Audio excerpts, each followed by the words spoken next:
Good morning, everybody. Happy Friday. As we roll through the end of this week, Rural here with another morning chat. And what do I want to talk about? Well, I want to look at the way the world is changing. A lot of hype seems to be going in and around the AI stuff.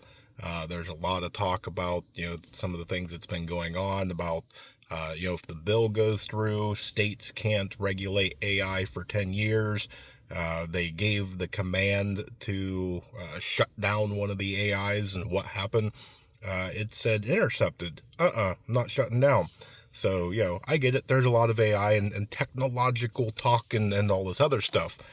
But what just happened not too long ago overseas is that somebody used drones against somebody else and took out quite a bit of stuff. I think one of the things that we can take away from this is sometimes you don't have to have that real big, huge, impressive, whatever thing. Sometimes you can go low tech and go cheap, right? You don't have to have the millions and billions of dollars. And that can go true with your preps with a lot of different things.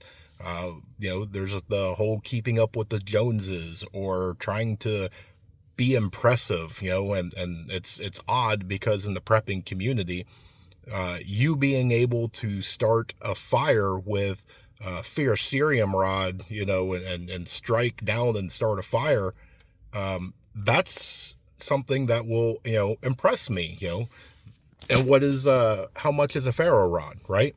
I mean, you literally can probably go buy one for 99 cents, few dollars. Okay. Yeah, you went and you bought this really expensive generator or name brand firearm and all this other stuff. Great, that's awesome.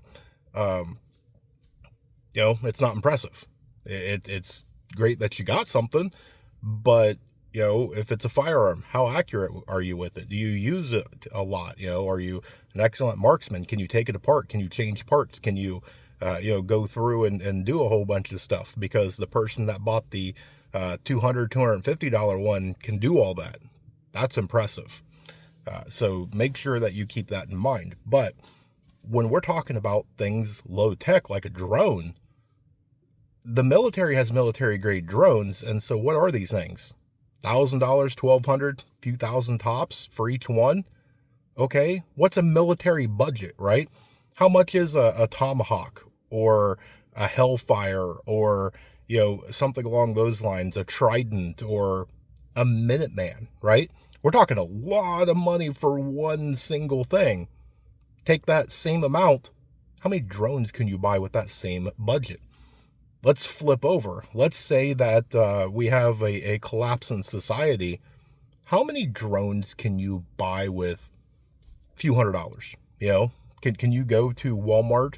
Can you go to Amazon? Can you go to Wish or Temu and buy a decent amount of drones? What could you do with that drone?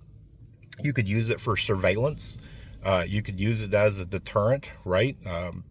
Somebody's following you.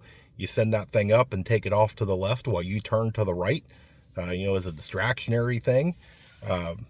You have it to where, maybe you have 10 people in your crew and each of you send one up. Those things can make some noise and it could be a little intimidating and things like that. Even if you don't weaponize it, you could crash into somebody, and even those little ones at full speed might hurt, right? So it might be a little bit of a deterrent. But people are getting innovative. What happens if you take some sort of improvised thing or some sort of improvised Molotov cocktail or something like that, and they fly over and land in your field for your crops, right? How do you prepare against something like that? Um, it's one of those things where it really starts getting you thinking, because if somebody, low end, just a regular person, to throw, a Molotov cocktail or something like that, you are in range of, somebody's sights, even just iron sights at that point. You're not going to be able to stand far enough away to be out of range. But what could you use? You could use a drone, right? Those things have a little bit of a distance. And so to be able to, fly one of them things, you could be out of range. And therefore, somebody's got to not only spot it, but be able to have something to, use a projectile.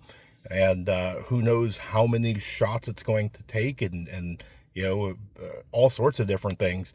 Not only can they go after, what's growing, but maybe they go after an outdoor pantry. Maybe they go after, your garage and all your tooling and things like that. Maybe they go after your house. All them people that don't have a bug out plan, I stand my ground. Okay, what happens if at 2 a.m. you don't hear the tiny little faint buzzing and something crashes on your roof, or even just lands on your roof, right, and spills over, and all of a sudden it's up into flames, and you've got a boogie, right? There's a lot of stuff to think about when it comes to this low tech stuff, because you and I, we're not going anywhere and buying a nuke, right? Most of us aren't buying a tank or a Gatling gun or, an A-10 Warthog. It's just that's just not going to happen. But we can buy drones. And if we can buy it, everybody else can. And that right there gives something of a little bit of a thought of, what are you going to do if society fails and drones are still working, right? So that's what I've got for you guys today. I hope each of you have an amazing day, a blessed day, and a weekend. Stay tuned because there's more information to come. And with that, remember, remain united because we're all prepping in this together.